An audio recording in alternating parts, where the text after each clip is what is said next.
You've probably seen this photo before, supposedly showing homeless Victorian people slumped over a rope sleeping. But what if I told you this image is completely fake? Let's unpack how this bizarre photo is still fooling the internet today and what the real story actually is.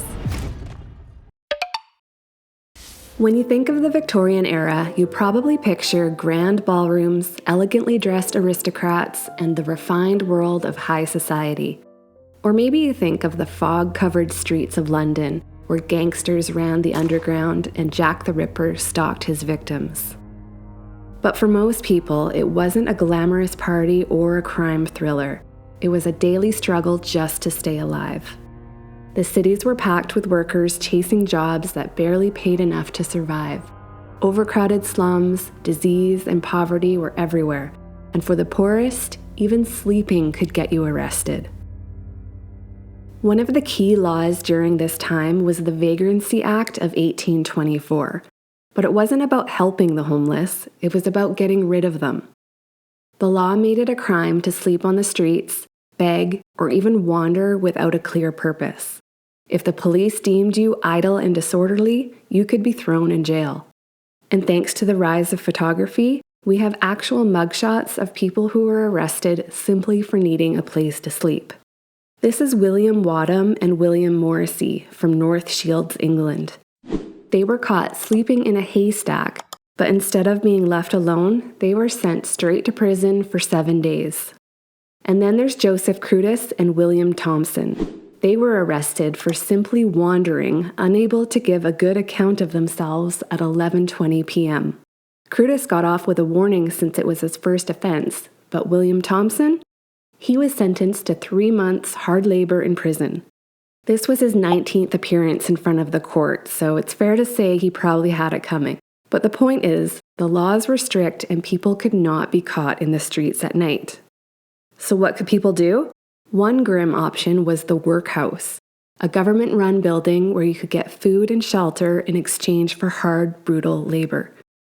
But these places were far from safe havens. They were overcrowded, unsanitary, and the conditions were often so harsh that entering a workhouse could feel worse than being locked up. I dug into the workhouse more in my last video about kids being locked up as young as 8 years old. I'll link it at the end if you want to check it out. So what other options did people have to stay off the streets? Well, let's take a look at some of the options the poor had to choose from. First off, there was the penny sit-up. For just 1 penny, you could sit on a bench in a building overnight. The catch? You were not allowed to sleep. Monitors would be watching you, and if you nodded off, they would wake you up immediately. If you wanted to actually sleep, you had to pay for the 2-penny hangover. But we'll get into that in just a second. There's a lot to unpack here. Finally, for the most luxurious option, you could shell out 4 pennies for what's known as a 4-penny coffin. It was exactly what it sounded like, a wooden box shaped like a coffin. They'd sometimes toss in a tarp to cover yourself and maybe a small bite to eat. In reality, though, these places were anything but luxurious, usually crawling with lice and cockroaches, but at least you could lie down. Now, let's get back to that photo that supposedly shows the 2-penny hangover. You may have seen it floating around online, on blogs or social media. It claims to depict drunken men slumped over a rope by their armpits, all for just 2 pennies. But here's the thing, this isn't a historical photo at all. It's actually a screenshot from the 1978 movie The First Great Train Robbery, starring Sean Connery and Donald Sutherland. The scene features a young man running from danger, finding refuge in a doss house full of drunken men hanging on ropes. It's taken from a different vantage point, but you can clearly see the same door here and the garment hanging on the wall, not to mention all the similarities with the men. So case closed, right? The 2-penny hangover never actually existed? Not so fast. Most sources today still believe the 2-penny hangover existed, but not in the dramatic way the movie suggests. In reality, it was a bench with a rope stretched across the front. People would sit on the bench, lean forward, and rest their arms or head on the rope. When morning came, the rope would be released, forcing them to get up and leave. So what historical proof do we have that this less dramatic version is the real two-penny hangover and the movie just grossly over-exaggerated it? That's where things get interesting. The first mention of sleeping with ropes dates back to 1830 in Charles Dickens' The Pickwick Papers. He describes the setup like this. So now they has 2 ropes, about 6 foot apart and 3 from the floor, which goes right down the room, and the beds are made of slips of coarse sacking stretched across them. At 6 o'clock every morning, they lets go the ropes at one end and down falls the lodgers. Here Dickens is describing a hammock-like setup where men lay on coarse sacks stretched between 2 ropes. Fast forward to 1890 and we encounter Jacob Riis, an American photojournalist. In his book, How the Other Half Lives, Riis documents the harsh living conditions in New York City's slums in the 1880s. He describes a 7-cent bed as a strip of canvas strung between rough timbers without covering of any kind. This sounds very similar to Dickens' account, minus the ropes and timbers instead. But then Riis goes on to say, it used to be practiced, if report spoke truly, in certain old country towns, the bed was represented by clotheslines stretched across the room upon which the sleepers hung by the armpits. This clothesline description sounds a lot like the version from the movie, but we're not done yet. In 1933, George Orwell published Down and Out in Paris and London, his famous account of the poverty he experienced in Paris and London. Here he makes reference to the two-penny hangover. At the two-penny hangover, the lodgers sit in a row on a bench. There is a rope in front of them, and they lean on this as though leaning over a fence.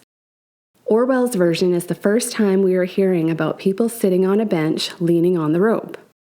Finally, we have a 1985 German textbook with this photo inside of it. The caption under it reads, "These men have paid to sleep on the line, in a warm room during the winter of 1930. The rope holds them up while they sleep." This image is clearly the same as George Orwell's description. So the only reference to men hanging over a rope by their armpits, like what is shown in the movie, is a second-hand rumor that Jacob Riis heard from someone. We do not have any first-hand accounts anywhere, until now. While researching this video, I found an 1891 newspaper article in the archives that seemed to back up the photo from the movie and presents itself as being a first-hand account. It reads, I once had occasion to visit a two-penny house at about 2 o'clock in the morning. Then it describes the setup. 2 ropes, pieces of ordinary clothesline, generally are attached at the opposite walls of a room at different heights. The frequenters of these establishments sleep standing like horses. The rope passes under their armpits and across their chests. This reporter claims to have personally stayed in a doss house and seen men sleeping just like the movie, hanging by their armpits over the rope. But can we trust that? It's hard to say. Just like today, Victorian journalists were known to exaggerate their stories for shock value. And this article came out just a year after Jacob Riis's book, which had already spread the hanging by the armpits rumor. So it makes you wonder, did this reporter read Riis's work and run with the same story? Either way, it feels like the writer was trying to shine a light on how brutal these places were, maybe to spark outrage or pressure authorities into taking action. So with all of that, we can definitely say the photo is fake, but the concept behind it, that's a different story.